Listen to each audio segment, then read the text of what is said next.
More fallout today from that New York Times report that revealed Attorney General Alberto Gonzales secretly okayed the use of what sounds like torture on detainees, including waterboarding, head slapping, and exposure to extreme cold.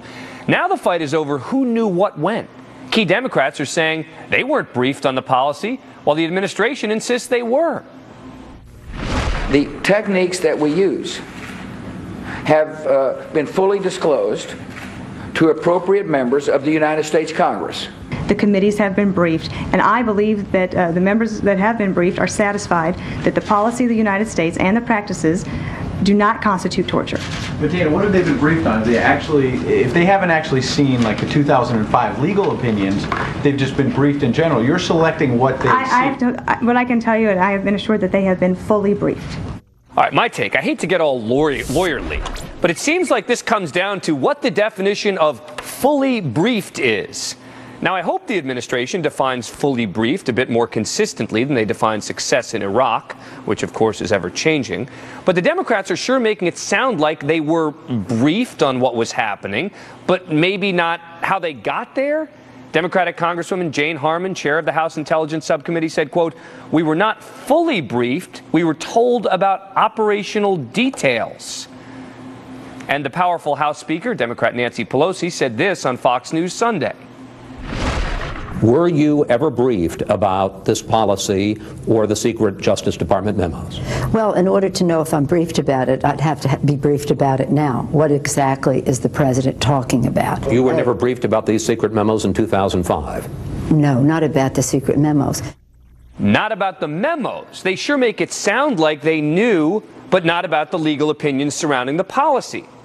Still with us, Democratic Congressman Adam Smith, Pat Buchanan, and Air America's Randi Rhodes. All right, Congressman Smith, let me start with you. I mean, have you heard from your colleagues what they mean when they say that they were briefed on the details but not on the memos?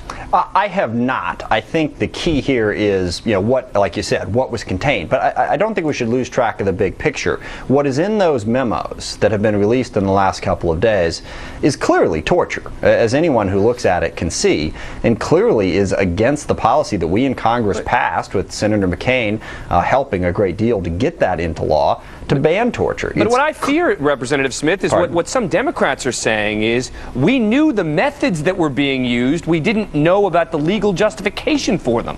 Yeah, I am not clear on exactly what, and again, it's just a couple of Democrats, Speaker Pelosi, Jane Harman when she was the ranking member, but I want us to focus on the big picture here. I mean, if we knew it and didn't do anything about it, then shame on us. What's going on in these policies is wrong and really undermines the ability of our country to protect our national security for many, many reasons, and we need to change this policy. Here's what Senator Rockefeller says. "I'm tired of these games. The administration can't say that Congress has been fully briefed while refusing to turn over key documents used to justify the legality of the program." Randi, my concern is that the Democrats are playing games here as well.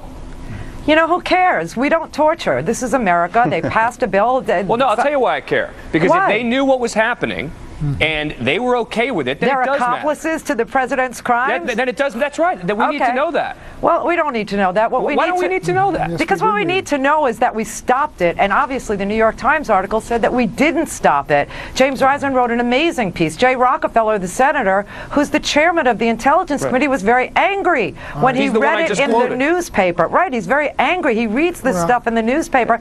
Obviously, he's not up to date on the fact that rendition didn't end and that torture is still going on. Well, wait a minute, this is critical. Why? The President of the United States said they were fully briefed on the methods, head slapping, sleep deprivation, and the famous one, waterboarding, and neither of those women, both of them, the number one and number two person in terms of intelligence in the House, have not denied it. They've been going around the issues. If they knew about it, and they're attacking Bush, there is real hypocrisy going on here. Yeah, but there's a huge hypocrites in Congress, Pat. That's shocking. Wait a minute, how can you attack the president if he said, we told him what you're doing? Look, here's the problem. Pat, here's the problem. The problem is no one believes anything the president says anymore. I want to have an actual discussion about this. So, Representative Smith, go ahead. Given the stated position of Jane Harman and Nancy Pelosi time and time again that I have seen against these specific methods, against the use of torture, tortured, the work that they did on the language in the defense authorizing bill banning it, I find it impossible to imagine that someone would have given them a memo completely explaining all of this stuff, and they would have said that was fine. But again, as Randy said, big picture here is no matter who knew, we should stop the policy. I'm not willing to give anyone a free pass yet. All right, I'm not willing to say no matter who knew. I wouldn't give a free pass either. Right. Let me wait a minute. Look, Dan. Look. The big picture is this: these two women apparently, I would say, they did know, because they have not denied the president's statement, which they were fully informed on the methods we were using.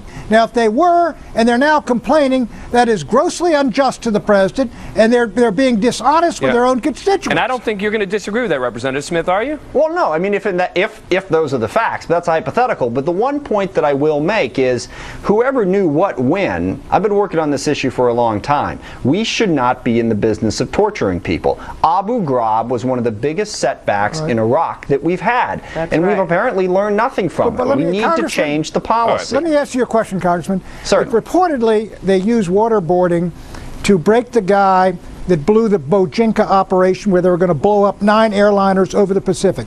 If they waterboarded him, and that's how they got the information to stop 9 airliners from going down, would you oppose that? Again, Pat, you are saying if, based on reports. Everything I have heard is that torture is a fairly unreliable way of getting information. I know it's fairly unreliable. They've also said to waterboard Khalid Sheikh Mohammed. Would you have opposed that? Waterboarding him? I don't think it was necessary. I've read about that one, Pat. And Khalid Sheikh Mohammed had a lot to say just from the moment he sat down. And I think part of the problem also is that when you do that sort of stuff, you get false information from these guys. Sometimes you do. Look, and we've heard that again and again. I got to wrap this up. Sometimes you get good information. All right, look, but you got to be able to figure out which is true. I mean, I think it's important, Pat, to figure out what's true. Congressman Smith, Randi Rhodes, Pat Buchanan, thanks a lot. Appreciate it. Thank you.